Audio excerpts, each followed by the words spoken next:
Odofo me ma wachi ana ha baby a we bia na nyega na ha na wo China ho baby na ata ma wajo e ma kwaba edeba Nkuranhyensem a wo wo Adom TV so edin a wo sonfo meje so ene dit ekotego medical ka kire so abrabo a ye bue no woni edi yie e mo abrabo enya nkunim no e ye woni a wo sua se obedi mra bi so e mra won ankasa hyema ho ya wo di so e ba na wade a wade won mra ya adofo di so a ona ware etoyie ebe na adwuma won mra ya wudi so de mfaso de ebre wo ebe na apomudin a apomudin won mra ya wudi so a ema ye di adware wa apomudin sa na wabra bo so se wonya mra ana na efe na principles timupa de bubura na na ebre principles bi a me obetimi de bubura de di kan no ese wonya personal principles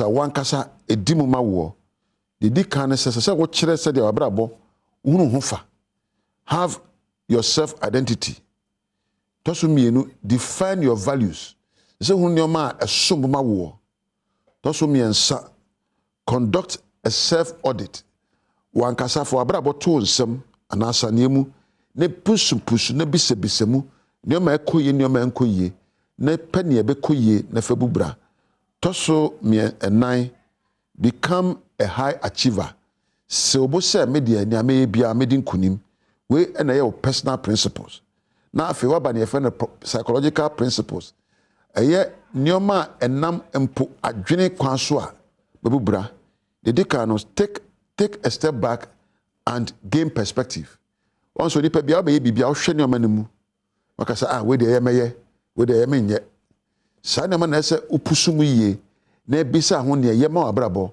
na woyo ebiom recognize the deeper issues abrabo ne ma bi ha akata abrabo so hu ya se efe se wo samu ebiemu yie hu ne wo mu dosuko na dosuko na bo hu samu no kore toso miensa te se wonya adesua honhom afi ufiri wa no about relationship principles enkitahudie ese wusua se woni amanfo bedi nkitahu a beboa wo ese wusua nkomodie papa ese wusua se de ya obekasa kasahwa na efe se wonye bibi efe no you are creating boundaries ese wabrabo na wode barrier to baabi enye nipa bia na betumi awura mu na efe waba spiritual principles ese utimi hunu se tumidie bi wo mu a obi enibie ese ukenya tumidie no na afe onya empo pepepe yo subane na afi watete ususum apomudnimu na afi kurakura no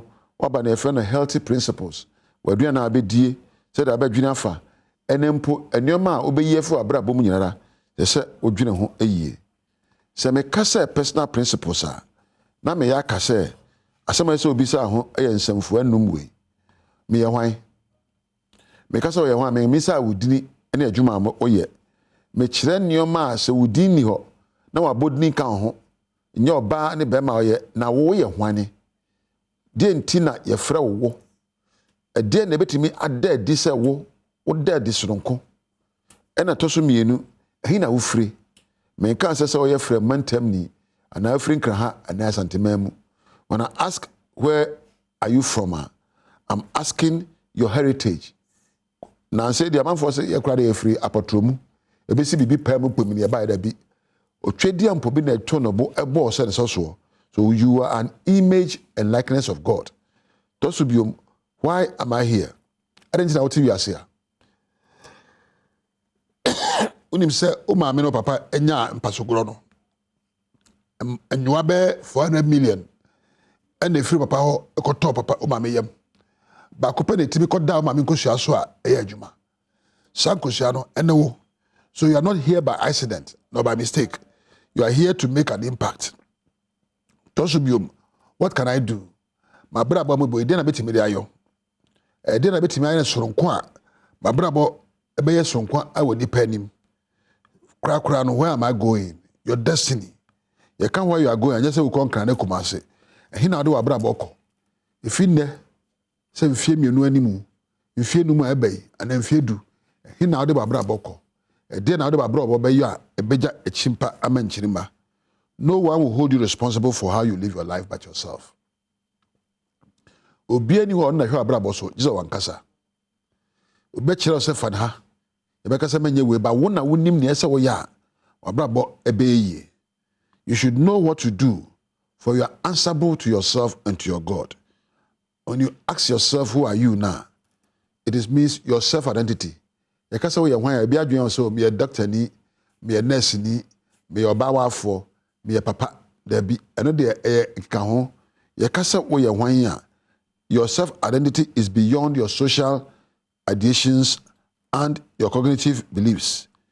Your self-identity goes beyond the roles you play in life." You can say, "Your boss say be bibi wasase so." Otwedi ampo de timopo bi ena de yowo. Eno nti eno yo soronko. Se hunu nipa a wo yo a, obehunu ade ese obeyo. Ene obi a ye ne obi yobie. Ye nyina to de se de ete ajeje mu. Uhu se obi yakokwa asem pese me yakokọ. Unse se be obi achi so asem pese me so. We've lost our self-identity and we are chasing after the identities of others. That is the basis of our struggle. Nyehunu se wo sombo. Nyehunu se wo your mama. Nyehunu se onyame bo onwani. Nyehunu se odi bibi sonku adue omu ase abeye. Na pesa de kro na chiri akwan na hunu se wo ye soronko. Identify your authentic self. Hu ye. Wo sombo ye. Na wo da soronko. Sa ade na ma wo da soronko no. Eya kasa eya wonne ye ena suba bia wo na die ena so hwe ehwe obi die so mfa mu bra na brabo ye be obi a ba chiro na krata wo so ba chiro wo book ene dai bisa ho se ede na meye soronko a be ma brabo ada soronko ede na meka ama ma brabo ada soronko adwen ba na madwene na ye hunu se me so me da soronko woni pam eni dodo na chi na obi a eko na brabo mu ntokwa obi etu ne mneka enti nkogina obi track mo se otu ne mneka ma no yes abe wies no acho obi mneka wan kasa gina o track mu na tu mneka yes obi hwe obi so ayo dia wo ye na enhwe so nkasa mepese mese ni pakro yes na ye ne enti a wo ba wiase. So avoid comparing yourself with others. It is good to compete with others in healthy ways. Ebi oni person me say ya we may be ye manam no so ba ye no kwan so ebi we atonwom metubi to be but to no kwan so to no said ye be show ani na aso ankwankra ni ye nyina dia akire ye nia obi ayo ese ye hunu sunsuro ye no ba ye nyina da soronko enti se ka se wo ye hwane a wo ye hwan wo ye obi a wo da soronko ya wo suban ne ye ne kasa bi a se da soronko ye se udi obi akire. Your future is trapped in you. Once you find your true nature, you would extend your life to influence and impact the world.